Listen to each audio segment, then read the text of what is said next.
안녕하세요. 미스터리 수사국입니다. 오늘은 특별한 취미를 가진 사람에 대해 소개해드리겠습니다. 그의 취미는 아주 많았는데요. 그리고 많은 취미들 중 그는 나무를 가장 좋아했습니다. 그는 종종 나무 위에서 몇 시간 동안 앉아 있었는데요. 그리고 그는 나뭇잎도 좋아했는데 집착할 정도였습니다. 가장 놀라운 건 여러 취미를 갖고 있는 이 잘생긴 남자가 나중에 여러 사람을 숨지게 한 범인이 되었는데요. 오늘의 이야기는 미국의 마운트 버논에서 일어났습니다. 그 마을에서 가장 유명한 곳은 미국에서 가장 오래된 오페라 하우스였습니다. 사건의 주인공인 티나 헤르만은 바로 그 마을에 살고 있었는데요.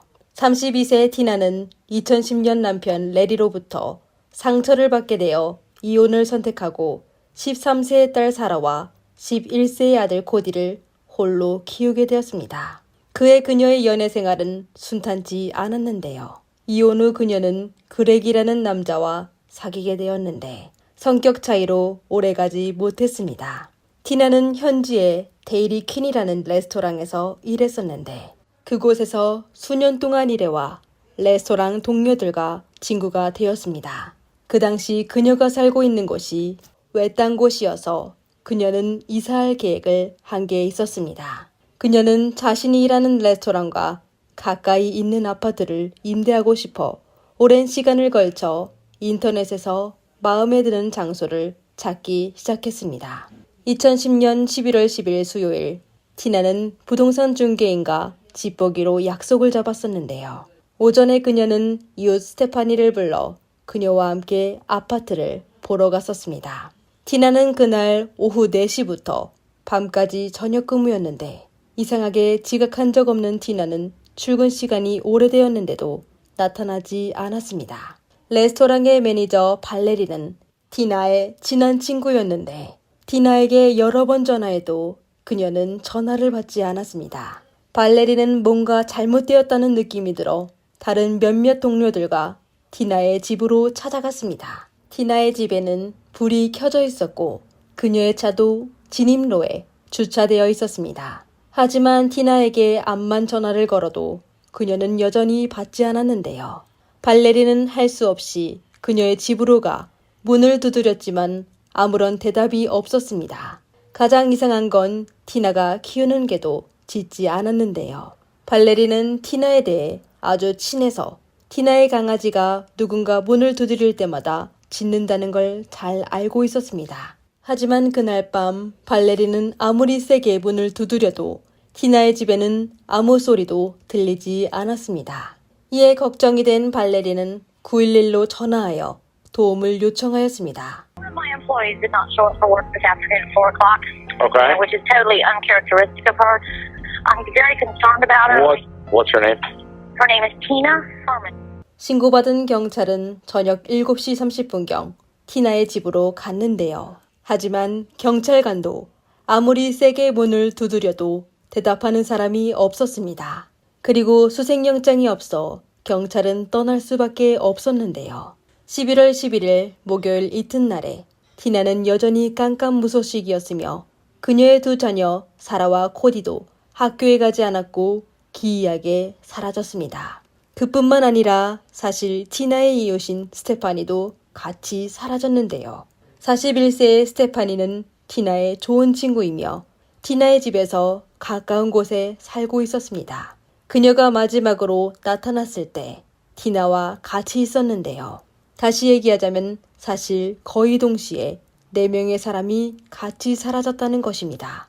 레스토랑의 일정에 따르면 티나는 그날에도 오후 4시에 출근해야 했습니다. 하지만 그녀는 이번에도 제 시간에 출근하지 않았는데요. 그녀의 친구 발레리는 더 이상 가만히 있으면 안 된다고 생각하고 친구 티나에게 분명 무슨 일이 일어났을 거로 생각하였습니다. 경찰의 도움을 받을 수 없다고 생각한 그녀는 본인이 직접 찾기로 하였습니다. 발레리는 바로 승용차를 운전하여 티나의 집으로 향했는데요. 아무리 문을 두드려도 대답이 없어 발레리는 뒷마당으로 돌아갔습니다. 그녀는 잠금이 안 된 창문을 통해 티나의 집으로 들어갔는데요. 그러다 집으로 들어가자마자 이상한 냄새를 맡게 되었습니다. 그리고 조금 걷자 땅바닥에 붉은 자국이 있는 걸 보게 되었습니다. 뭔가 잘못되었다는 생각이 들자 그녀는 911로 다시 전화하였습니다. Called in last night about Tina Herman being missing. Mm-hmm. I am out at her house now. There is blood everywhere. 신고 전화 받고 현장에 도착한 경찰은 티나의 집 앞에서 스테파니의 차만 있고 티나의 승용차가 사라진 걸 보게 되었습니다. 경찰은 티나의 집으로 들어가자 충격을 받게 되었는데요. 그녀의 집 문과 바닥 그리고 곳곳에는 붉은 자국이 남아 있었는데 카펫에는 눈에 띄는 긁힌 자국이 있었고 주방에는 음식과 생필품이 담겨있는 비닐봉지가 흩어져 있었고 음식은 정리되어 있지 않았습니다. 비닐봉지 속 쇼핑 영수증을 보면 구매 시간은 11월 11일 수요일 정오쯤으로 되어 있습니다. 법의학자는 바닥에서 다량의 휘발유와 뚜렷한 신발 자국을 발견하였습니다. 그리고 신발 자국에 찍혀진 번호로 봐 13살의 사라 것으로 밝혀졌는데요. 티나 집안의 화장실은 마치 작은 도살장 같았습니다. 방안과 거실의 상태로 보아 경찰은 집안에 몇몇 사람들이 피해된 거로 추측하였습니다. 사건 발생 이후 경찰은 우선 티나와 헤어진 지 얼마 안 된 그녀의 남자친구 그렉을 의심했습니다. 하지만 사건 당시 그렉은 타겟 슈퍼마켓의 창고에서 일하고 있어 알리바이가 충분했는데요.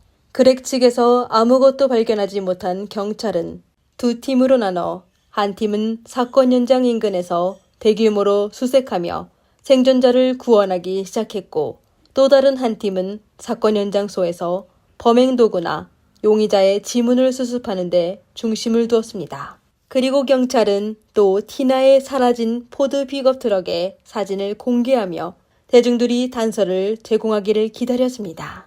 다행히도 경찰은 곧 중요한 단서를 받게 되었는데요. 사건이 뉴스에 나온 후 누군가가 경찰에 케인 칼리지의 주차장에 의심스러운 차량이 있다고 신고하였습니다. 경찰은 그 사람이 얘기한 곳에 도착하여 그 트럭이 티나의 승용차라는 걸 확인하였습니다. 이와 동시에 경찰은 주차장에서 트럭 근처를 배회하는 한 의문의 남자를 발견하였습니다. 경찰은 그에 대해 신문한 결과 그는 여자친구가 수업을 마치길 기다리고 있었다고 하였는데요. 경찰은 그의 이름 매튜 호프만을 기록하고 또 그에게 경찰이 그 장소를 폐쇄했다고 하며 그에게 빨리 떠나라고 요청했습니다. 경찰 수색에 그들은 현장에서 중요한 단서를 발견하게 되었는데요. 법의학자들은 티나의 집에서 월마트의 비닐봉지를 발견했었는데 사실 처음 그들은 그 비닐봉지가 티나가 쇼핑한 거로 생각하여 큰 관심을 두지 않았습니다.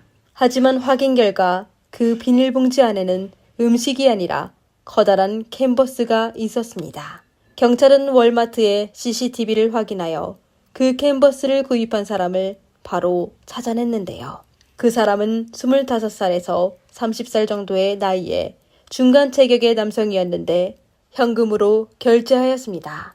주차장 CCTV 속 그 남자의 승용차는 토요타 야리스인 것으로 드러났습니다. 하지만 사진이 너무 흐려 차량 번호가 선명하게 보이지 않았습니다. 이에 녹스 카운티 경찰서는 바로 차량 등록 사무소로 연락하여 인근 그 모델의 차량을 소유하는 자의 정보를 전부 입수했습니다. 곧 경찰은 그 남자가 30세의 매튜 호프만이라는 것을 알게 되었습니다. 바로 그 대학 주차장에서 경찰의 신문을 받았던 그 남자였습니다. 매튜는 1980년 11월에 태어났는데요.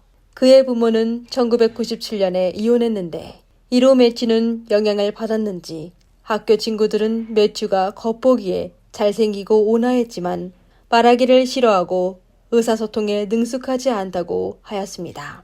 게다가 그의 행동도 이상하여 친구가 거의 없었는데요. 하지만 그는 본인만의 특별한 취미가 여러 개 있었습니다. 예를 들어 그는 종종 숲으로 가 다람쥐를 잡아 구워 먹곤 하였는데요. 그는 집 뒷마당에서 불장난을 하며 다양한 음식을 구웠습니다. 그리고 매튜는 집착할 정도로 나무에, 특히 나뭇잎에 관심이 많았는데요.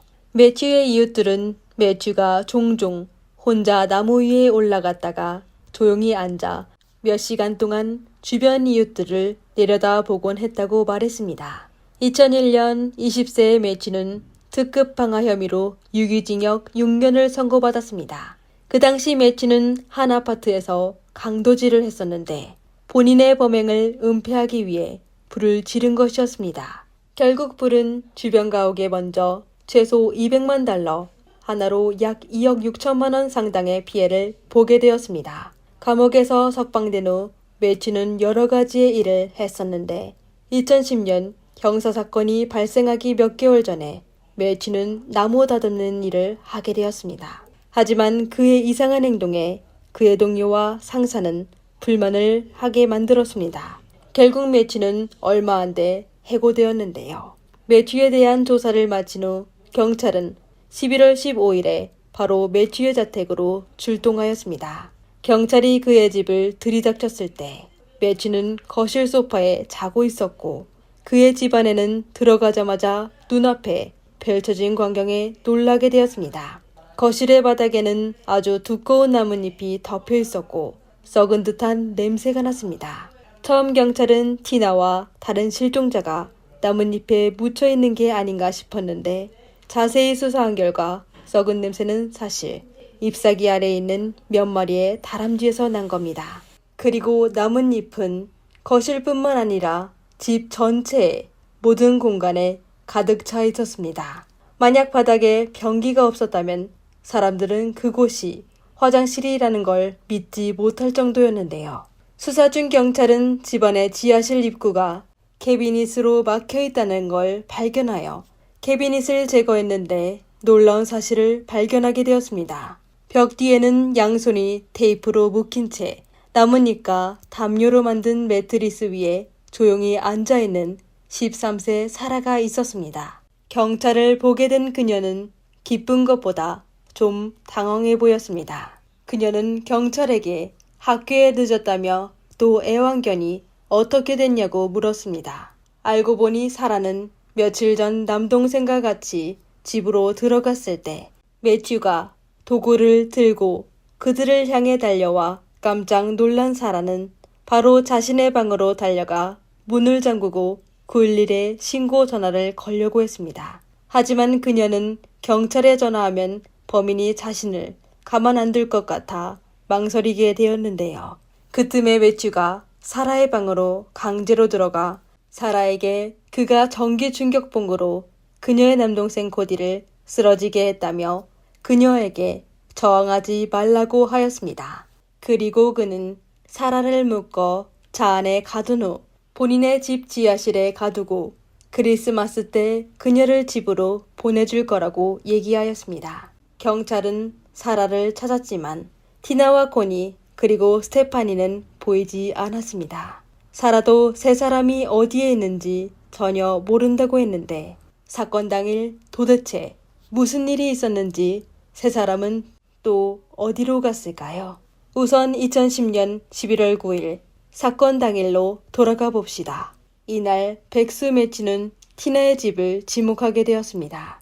그녀의 집은 외진 곳에 있어 근처에 사람이 거의 없어 매튜가 범행을 저지르기에 아주 편리하였습니다. 사건 전날 밤 매튜는 침낭을 들고 티나의 집 맞은편에 덤불에서 하룻밤을 지내 다음날 아침 티나 가족이 집을 떠나는 걸 확인한 후 매튜는 그녀의 차고 문을 통해 집 안으로 들어가 집 안에서 귀중품을 찾기 시작했습니다. 티나가 쇼핑을 마치고 집으로 돌아왔을 때 매튜는 몰래 티나를 공격하여 의식을 잃게 하였습니다.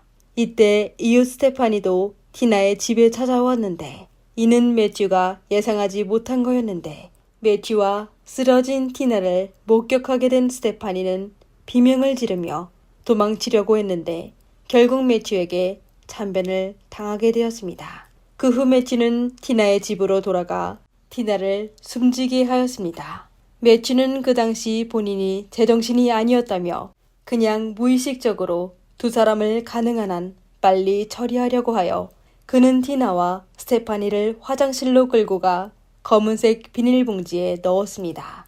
그리고 티나의 애완견 테너가 계속 짖어 매튜는 테너도 다시 짖지 못하게 하였습니다. 매튜는 현장을 청소하고 있을 때 티나의 아이들이 방과 후 집으로 돌아왔습니다. 그들이 집 안으로 들어가자 반응하기도 전에 매튜가 그들을 향해 달려갔습니다. 겁먹게 된 사라는 본인의 방 안으로 들어갔고 남동생 코디가 이미 숨지게 된 걸 모르고 있었습니다. 매튜는 사라의 침실 문을 걷어차 사라에게 본인은 그냥 코디의 의식을 잃게 했다고 거짓말을 하고 사라를 묶은 후 그녀를 집으로 데려가 지하실에 가두었습니다. 사라가 지하에 갇혀있는 며칠 동안 매튜의 정신 상태는 아주 불안했었는데요. 때로 그는 사라와 연애하는 사람처럼 그녀와 함께 영화 아이언맨을 보며 사라에게 본인이 좋아하는 책을 읽어달라고 하며 심지어 직접 햄버거를 만들어 그녀에게 먹이기도 하였습니다. 하지만 대부분의 시간에 매튜는 나쁜 사람이 되어 사라에게 몹쓸 짓을 계속하였는데요. 매튜는 진술하며 본인은 처음에 그냥 절도만 하려고 한 거지 사람을 해칠 생각은 전혀 없었다고 강조하였습니다. 하지만 형사들은 그의 말을 믿지 않았는데요. 그들은 매튜를 조사하다 그가 사건 일주일 전에 이미 인터넷에서 범행 도구를 구입한 사실을 발견하였습니다. 그리고 사건 발생 이틀 전인 10월 8일에 매튜는 현지의 슈퍼마켓에서 테이프와 장갑을 구입했습니다. 이에 경찰은 매튜가 이미 사라를 목표로 정했다고 추측하였습니다. 매튜는 티나와 스테파니를 해치고 바로 귀중품을 챙기지 않고 또 바로 떠나지도 않았으며 티나의 집안에서 사라가 돌아올 때까지 몇 시간 동안 기다렸습니다. 그의 행동은 그가 사라를 목표로 했다는 걸 증명했습니다. 경찰서에서 매튜는 체포된 이후 침묵하며 경찰의 질문에 대답을 거부하였습니다. You kind of understand what's going on here, Matt? We can explain all this to you if you want to talk to me, okay?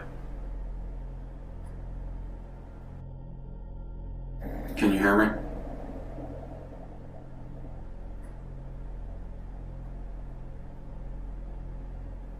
The only reason that I don't know where Tina, Stephanie, and Cody are is because we had to spend a lot of time at the scene.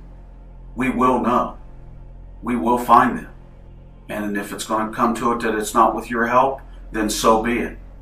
But I'm going to be the first guy to tell the jury that. I guarantee you. That I sat in an interview room with this guy, and all he wanted to do is close his eyes and blink them until I walk out of the room. And then he opens his eyes and gets his drink of water. 경찰은 여러 명의 형사를 보내 그에 대해 신문하였지만 아무런 단서를 얻지 못했습니다. 신문 과정에서 매튜는 경찰에 피해자 3명이 어디에 묻혀 있는지 알려줄 수 있지만 그 과정에서 그는 도망치는 척할 거라며 더 이상 살고 싶지 않으니 경찰에게 꼭 본인을 사격해달라고 하였습니다. So I had a really horrific dream last night. And I saw some really disgusting stuff in the big garbage can. And I was hoping I could make some excuse for you guys to kill me. 솔직히 말해서 그의 조건은 아주 유혹적이었지만 불법이어서 경찰은 그의 제안에 동의하지 않았습니다. 오랜 협상 끝에 검사는 마침내 재판에서 그에 대해 극형을 요구하지 않는 조건을 제시하였습니다. 매튜는 자신이 극형을 선고받지 않을 것이라는 사실을 알고 바로 모든 범행을 자백하였습니다. 10페이지 분량의 자백서에 그는 사건 과정과 티나, 코디, 그리고 스테파니를 묻힌 장소를 자세히 설명했습니다. 만약 그가 자백하지 않았다면 이 세상 누구도 피해자를 찾을 수 없었을 것입니다. 경찰은 매튜가 제공한 단서에 따라 코코싱 호수 자연보호구역에 출동하여 18m가 되는 큰 나무를 찾아갔습니다. 그 나무의 속은 비어 있었는데 매튜 말고 아는 사람이 거의 없었습니다. 매튜는 나무 위로 가 세 사람을 나무의 구멍에 던졌는데요.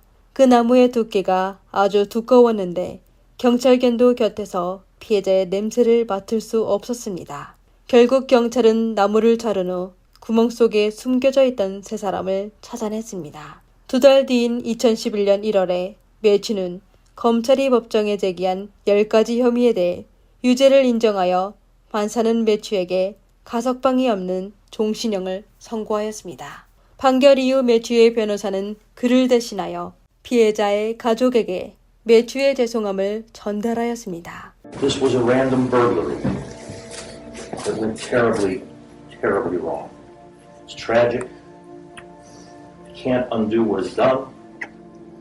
We apologize. 매튜의 사건은 여기서 끝나게 되었지만 사건 이후 사라의 인생은 여전히 어려웠습니다. 사건 전체에 가장 다행인 건 사라가 구출된 건데요. 하지만 사건 이후 사라의 양육권이 그녀의 아버지인 레리에게 넘어가면서 그녀의 생활은 또 어렵게 되었습니다. 사라는 인터뷰에서 더 이상 과거에 겪은 일을 두려워하지 않고 긍정적으로 살아갈 거라고 하였습니다. 하지만 사라의 삶은 절대 쉽지 않았는데요. 애초에 티나는 레리가 가정폭력이 있어 이혼하게 된 겁니다. 사라가 아버지와 같이 살게 되자 레리의 폭력적인 면이 드러나게 되었습니다. 2013년 레리는 또 TV에 나타나게 되었는데 이번에는 수갑차고 있는 장면이었습니다. 사라는 아버지와 새엄마를 법정에 고소하여 두 사람이 수년 동안 본인을 고문했다고 하였습니다. On several different occasions, he'd also made threats to kill her. In this particular case, the 16-year-old also indicated that her father has possession of firearms and that she's very concerned about his threats. 결국 법원의 중지에 따라 레리와 그의 새 아내 트레이시는 부모 교육을 받아야 했으며 다시는 사라와 접촉하지 못하게 하였습니다. 그리고 사라도 그들에 대한 혐의를 기각했는데요.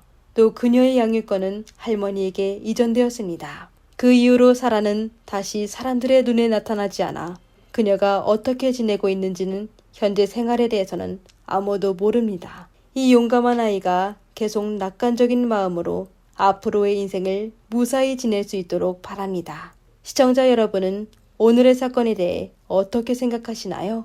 댓글로 남겨주세요. 감사합니다.